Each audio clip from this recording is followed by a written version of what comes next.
As we know, there's a heated debate on the internet. Should you have stainless steel frets? Should you have nickel frets? The internet is divided. But either way, somebody is always going to take this to extremes, and that's what 304 guitars have done.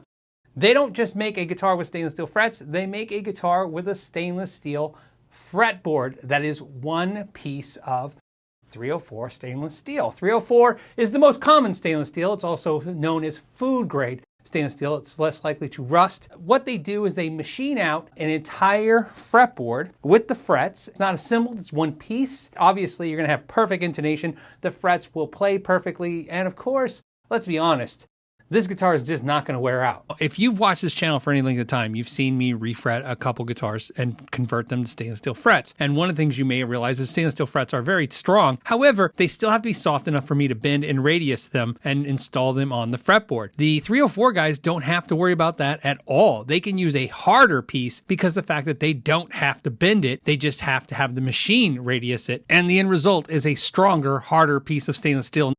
Now, they make two versions of this guitar. Both are made in Canada, and they make the 304 Original and the 304 Special, and both include an SKB Deluxe case. I asked if they would loan us one of each so we could compare them a little bit, and they were nice enough to do so, so we'll be checking out both. So let's go over the specifications of each one, and of course, how each one sounds. So your specifications are pretty basic here. You have a mahogany body with a neck through, not set neck, mahogany neck. So this is all the way through to the body, across the body. And then, of course, you have the 304 stainless steel fretboard and frets. This is the model that has the adjustable hipshot style bridge. Goto tuning keys. These are not locking keys, they're standard tuning keys. The fretboard is one piece, stainless steel fretboard with stainless steel frets. The nut is graphite. Now, both guitars have a volume three-way switch and a tone control. And this one has DiMarzio pickups in it. Of course, they use Seymour Duncan pickups as well. Comes in a ton of colors, but also if you contact them, you can get custom colors. Because remember, this is a small shop building these guitars, so it's pretty much a custom shop anyways. So you might want to contact them for other options. Both models use a mahogany body with a mahogany neck. However, the Special uses the 304 style bridge, which is their proprietary bridge. Something to note about this bridge is you can adjust the height on this. It's string through body, and in my experience, which I'll show you later, it really adds a lot of sustain. However, one of the downfalls is it's not adjustable, so you can't intonate the guitar if you use a wound G or try to do some extreme alternate tunings. But the theory is for those players that really like using standard tuning and just really want to add a lot of sustain. Another cool feature on the version of this guitar is the one-piece stainless steel fretboard and frets also include the nut. So the nut is part of that one-piece fretboard, and this model also includes Goto locking tuning keys. Both these models are 25-inch scale like a Paul Reed Smith, although I think that on their website they show they have a 25.5-inch scale available as well. 24 frets, 16-inch radius fretboard. There's also a cool volute right here on the back of the neck, obviously for strength and not have a weak spot right there. Let's get right into the geeky stuff. Let's check the neck. The neck is dead straight. It's perfect. It does have a truss rod, although I imagine you won't have to adjust it too much with this stainless steel fretboard. Let's check the action on this. I know it's going to be crazy. Yeah, it's 1 millimeter off the 12th fret, and that's pretty consistent all the way down. 1 millimeter. We talk about this on the channel. Most guitars are about 2 millimeters. Of course, 1.75 to 1.5 millimeters are where a lot of the players like to play really fast. This is 1 millimeter, no dead spots. I think the main reason you would want this is because you want perfect intonation, perfect playability. Not only is it going to do that, but it's pretty much going to stay there. For those of you that you just love the action and feel like you barely touch it to play, this is it with no dead spots whatsoever. This guitar has literally no dead spots. That is 24 perfectly leveled frets, and every note was singing out. Again, we're not even talking about dead spots. We're talking about literally just no obstructions.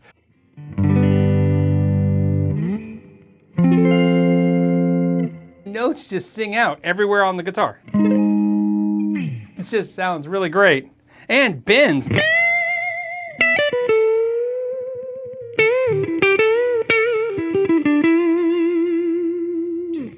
It's a pleasure to play, that's for sure. So what we're going to do now is the sock test. This is an Allen sock. We're going to check the fretboard to see how rounded the frets are. And of course, it's absolutely perfect. I'm going to show it to you, make sure you get it really. It's a 5 out of 5. It looks absolutely perfect. Maybe there's a light mark right there, maybe. And I'm going to use the same side on this side. And this is even the same. Again, there is Let's just be clear. Let's get the light on there. Like I said, there's no marks. That's the appeal. This is a perfect fretboard. I can't imagine it's ever going to change because usually two things. One, the frets are not rounded over if it's catching on the nylon. Of course, these are perfectly rounded over, perfect frets.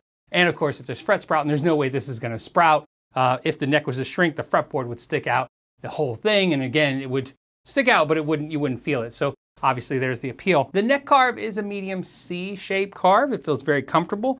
Consistent across all the way from the 12th fret back to the 1st fret. Giving you some measurements, the nut width is 43.25 millimeters. The thickness at the 1st fret is 21.63 millimeters, and the thickness at the 12th fret is 23.16 millimeters. Playing it, it feels, like I said, kind of like if you played a Schecter. It definitely has that neck profile for sure. Definitely C-carve, smooth, very comfortable neck. Yeah, I don't think if you don't like super thin necks and super thick necks, this is what I call the Goldilocks neck. Now, we know the neck carve feels good, but what about the edge of the fretboard? And here's the interesting part. They actually roll the fretboard. Obviously, it's stainless steel, so they just smooth it over and roll it over, so it feels very comfortable. Really doesn't feel like you're really playing a stainless steel neck. You're very aware of it's different, but it doesn't feel so out of context with what a really nice feeling rolled fretboard edge and neck feels like. Now, of course, because of the way they do that carve right there, we're going to do what we call the handshake, where we hold it right there to see how comfortable it is and to see how well they did that carve, and it's okay.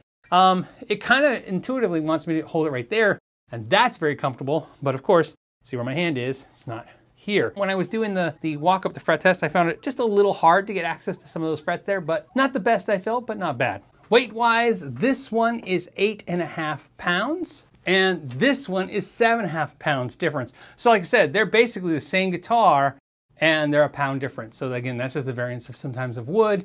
And so that's something you'll have to maybe discuss with them if that's something that's important to you, or take the luck of the draw. I'm running a Fender 65 Deluxe Reverb and a SM57 mic.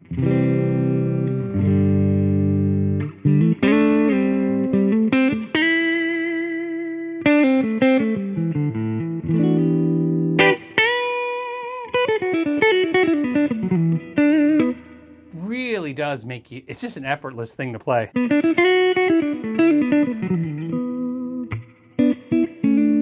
Plus, look at how shiny and cool it is.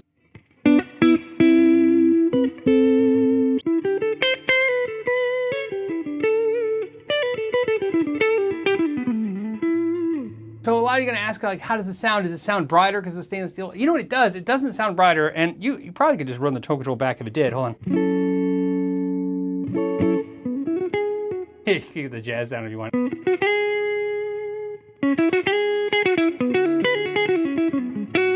Yeah, it sounds perfectly fine, but what I notice is, kind of like with carbon fiber fretboards that have the stainless steel, the notes pop. They're just really dramatic. I mean, I can feel it. Like there's a high end, just there.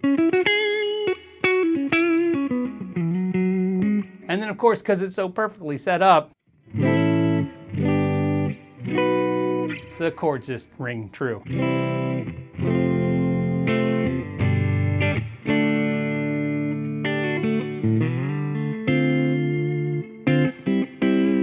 Man, it makes you want to do like those chords. Vibrato the whole chord. Because it's really easy to play.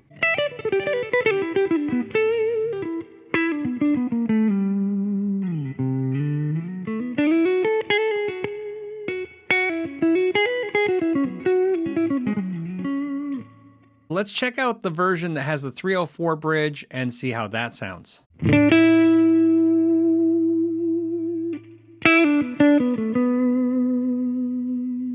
Again, you don't need a note sustain for 20 seconds, but man, it feels like it's just going to hang as long as you want it.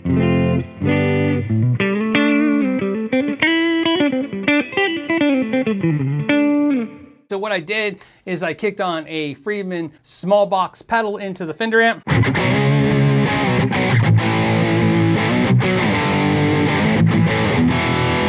Man, same thing. It just feels like it's just punching out.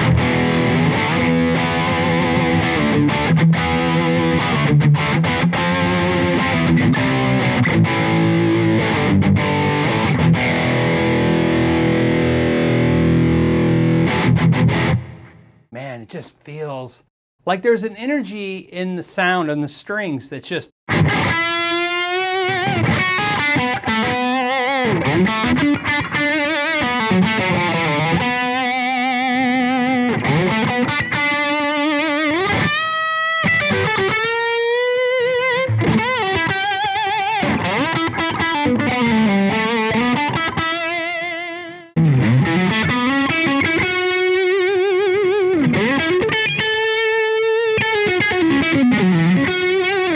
feels like I have a compressor on or some kind of sustain pedal. There's something, it feels like a sustain effect in this.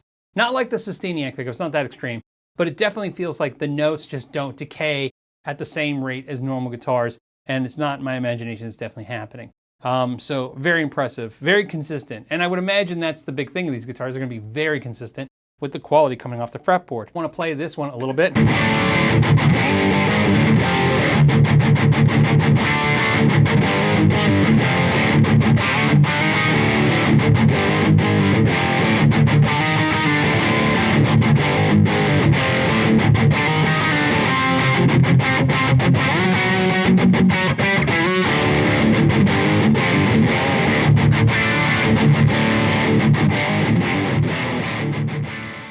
So what are my final thoughts on these guitars? Well, I think if you're looking at a guitar like this, obviously you're looking for something different, but also I can tell you the good news is, especially on the two models I've tried, quality is in no short supply on this model or this company. In other words, the performance of the fretboard, the performance of the guitar, the way it plays, the way it feels A+ all the way.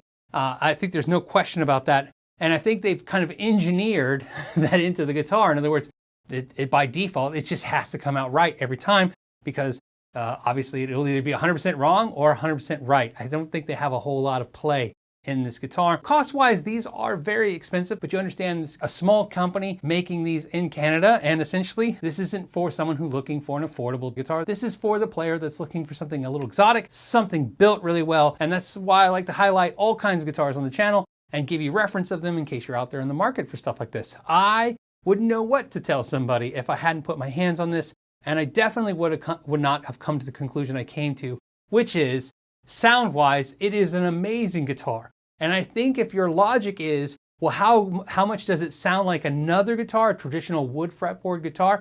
I think you're going to miss the entire point of this style guitar. I think it's for someone who's looking for, like I said, a perfect intonated, perfect playing, effortless guitar, and that's what it's going to give you. So that's the type of player for this. And I want to thank the people at 304 for sending out guitars like this. I have to tell you, I am better for the experience. I hope you guys enjoyed the video too.